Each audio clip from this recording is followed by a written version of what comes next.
kalau masalah nungguin balik lagi ya, kan udah bilang egois banget sih tiba-tiba aku ninggalin dia, masalahnya lagi sama aku gitu, itu kan egois lah gitu. Jadi selesai juga ada perayaan, jadi Adit aja nyamperin aku lagi nongkrong, aku lagi sama temen-temennya Arumi, ibu-ibunya, terus Adit nanya lagi di mana, ya udah kebetulan emang siangnya aku ketemu Adit karena habis syuting bareng kan. Udah jadi habis itu Adit nyusulin aku, katanya ada titipan dari Bang Amar, ya udah. Apa itu? Titipannya cuma kue, bunga, sama surat, udah itu doang. Suratnya isinya apa sih, Dok? Ya suratnya biasalah, ucapan selamat ulang tahun, happy birthday gitu-gitulah. Kayak gitu doang kok. Dok, Amar masih memperhatikan, artinya masih ngasih surprise walaupun tengah di Cipinang sendiri, seperti apa sih buat rasanya sendiri? Iya, emang dia dari dulu kayak gitu kan effortnya, kalau udah sayang sama orang kan dia effortnya kayak gitu dari dulu. Jadi ya udah nggak kaget sih karena emang dia effortnya kayak gitu. Tapi justru aku nggak nyangkanya sama adik-adiknya segitu maunya disuruh sama abangnya gitu. Jadi aku speechlessnya justru sama adik-adiknya. Jadi kayak sedih gitu, ternyata adik-adiknya juga sampai segitunya sama aku gitu. Jauh banget lo nyamperin aku. Tadi kan harapannya Bang Amar untuk sabar untuk melewati ini semua. Ya, Nunggu. kuncinya cuma sabar kan. Sabar, ikhlas, ya udah apa yang terjadi jalanin aja. Kan masih banyak jalan lah kalau Anda ini ada gimana-gimana. Dok, mungkin selain ucapan selamat ulang tahun di surat itu ada kata-kata romantis nggak sih, Dok, dari Bang Amar? Ya intinya sih kata-kata untuk aku ya, intinya sabar lah. Aku intinya di surat itu aku harus sabar dengan kejadian ini gitu. Di bawah nggak ada kadonya? Enggak, kadonya apa? Orang kado coba madu. Enggak bawa surat nih, ada surat ini nih. Surat buat PH nih. Dok, selalu dia mungkin menamai Amar sampai sekarang gimana? Ya kan balik lagi kan waktu kejadian ini kan hubungannya lagi sama aku. Kayak egois gak sih kalau tiba-tiba ada masalah gini aku tinggalin, kan aku egois banget jadinya. Jadi tunggu ini sampai selesai baru pikirin ke depannya nanti gimana. Aku cuma lagi fokus ke sini aja. Tapi sedih, artinya sedihnya seperti apa sih, Dok, di tengah kondisi Sedih lah kan karena ulang tahun lalu tahun, mikirnya kita udah sama-sama gitu kan. Wah besok ulang tahun aku udah sama-sama, udah bulan puasa udah bareng-bareng gitu. Cuman kan berhubung ini ada kejadian kayak gini, ya udahlah harus banyak sabar. Intinya Bang Amar bilang sabar ya sabar lah. Dok, selain alasan yang tadi mungkin sosok seperti apa sih Amar sampai akhirnya dokter mau gitu nungguin dia sampai selesai? Baik, kalau masalah nungguin balik lagi ya, kan udah bilang egois banget sih tiba-tiba aku ninggalin dia, masalahnya lagi sama aku gitu. Itu kan egois lah gitu. Jadi selesain dulu masalah ini sampai selesai, nanti kedepannya takdir Allah jodoh, alhamdulillah nggak jodoh pun juga nggak jadi masalah. Mungkin Bang Amar bukan terbaik buat aku juga bukan terbaik buat Bang Amar gitu. Selain baik mungkin sosok seperti apa gitu? Baik, penyayang dia effortnya lihat aja, suruh adanya datang hari Jumat ke lapas, suruh beli bunga, justru effort aku yang nggak menyangka tuh dengan adik-adiknya pokoknya sampai segitunya dia. Dok, Amar sendiri kan ingin bertemu anak-anak, mungkin udah ada pembicaraan soal itu. Aku sebenarnya itu bukan ranah adik aja. Oke. Tapi sejauh ini sudah ada respon belum sih, Dok? Mungkin Tanya Adit, nanti Adit cerita. datang kok, Adit udah datang nih nggak nongol.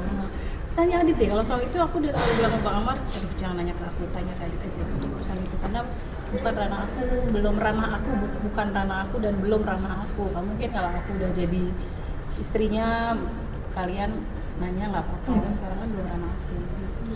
Soal dia keberatan dipindahkan ke Nusa Kambangan itu. Pastilah, karena kan dia ngerasa dia bukan penjahat besar gitu loh, dia cuma penyalahguna. Jadi wajar aja dia ngerasa nggak profesional aja kalau dia dipindahin. Dia ngerasa apa sih mau dibunuh perlahan-lahan ya, apa yang wawancara kemarin kayak gitu ya, seperti itu. Jadi ya wajar lah karena kan dia ngerasa bukan penjahat besar.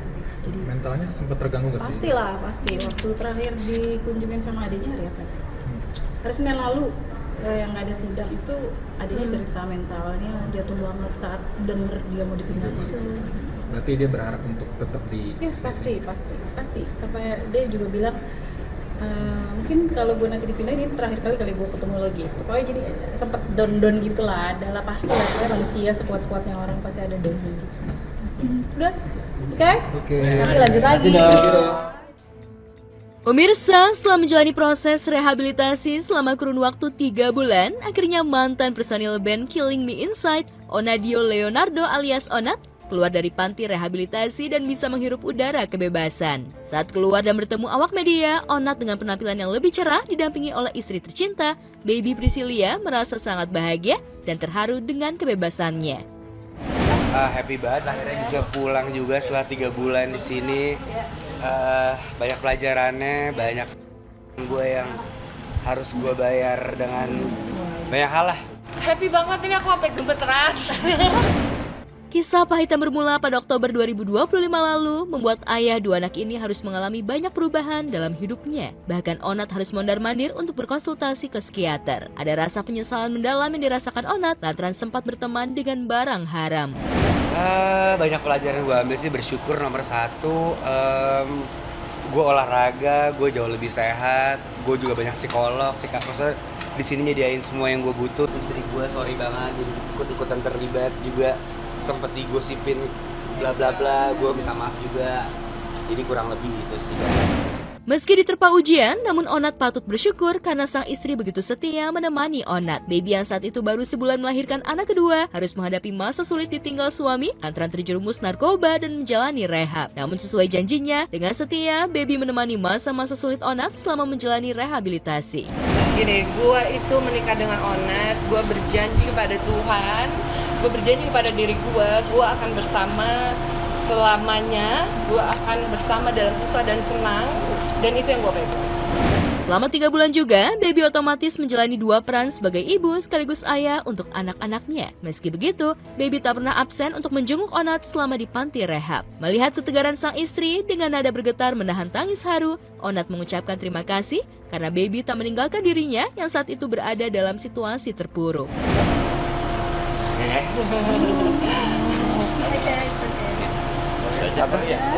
Kadang kan kalau misalnya orang kena masalah kan ditinggal ya.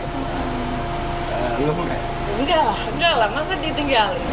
Berbulan-bulan menjalani masa rehabilitasi juga membuat Onat jauh dari buah hati dan juga sahabat. Rencananya pasca bebas, Onat akan langsung bertemu dengan sahabatnya Habib Jafar. Namun benarkah kini Onat mulai membatasi pergaulan dan akan meninggalkan circle lamanya? Banget, akhirnya gue penting memilah-milah mana temen yang baik. Seperti Habib baik. Lo kok ketahuan? Kasus narkoba yang menimpanya membuat Onat harus merugi secara finansial. Mulai dari kontrak kerja yang diputus, puluhan endorsement pun terpaksa harus di-cancel. Lantas benarkah Onat nyaris bangkrut karena kasus narkobanya? Apa rencana Onat setelah pulang dari rehabilitasi? Kayaknya gue mau ke rumahnya Habib Jafar dulu. Udah pasti. Terus gue nomor 1 gue sama anak gue dulu. Gue pulang ke rumah dulu. Baru gue mungkin nelfon orang tua gue yang pasti kecewa banget.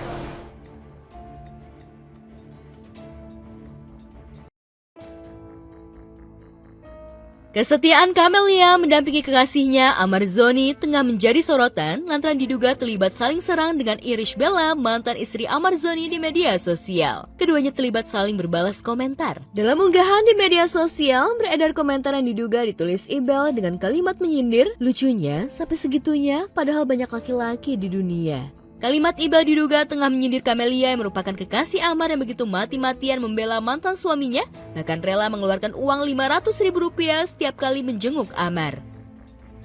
Merasa ada yang menyindir, Camelia pun diduga langsung merasa panas dan membalas dengan kalimat menohok. Tersebar balasan yang diduga dari Camelia. Jangan sindir aku bukan pelakor, aku hanya jatuh cinta sama mantanmu. Bisa jadi Camelia merasa Ibel tak berhak mengusik hidupnya, apalagi dirinya tak pernah merebut Amar, namun yang pasti, ia sangat mencintai mantan suami Ibel. Tak ingin membuat situasi semakin panas, Camelia pun perlu meluruskan terkait isu dirinya saling serang di media sosial dengan Ibel. Camelia membantah jika dirinya terlibat saling sindir di media sosial, apalagi ia tak pernah mengenal sosok Ibel secara langsung.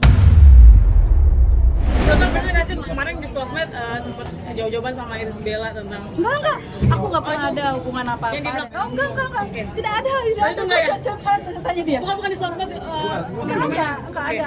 Aku kalau live itu jualan parfum dan nggak ada juga nyindir ke siapa. Bagi Camelia, cerita Ibel dan Amar hanyalah cerita masa lalu Dan saat ini cerita Amar hanyalah dirinya, wanita yang akan selalu setia mendampingi di saat Amar tengah terpuruk. Camelia juga ingin membuktikan pada dunia luar yang sempat meragukan cintanya pada Amar jika ia mampu mengurus Amar dengan baik. Buktinya, penampilannya kini lebih fresh dan tampan dibandingkan sebelumnya. Benarkah Aditya Zoni, adik Amar, bersyukur dengan kehadiran Camelia di sisi kakaknya? Masa lalunya Pak Amar ya udah, aku juga punya masa lalu ya udah gitu loh kan, dua orang ini berhak bagi. Cari berita selebriti dan lifestyle yang lagi viral. Di sini tempatnya. Yuk subscribe, like, dan share. Oke Zone Vibes. All the vibes you need.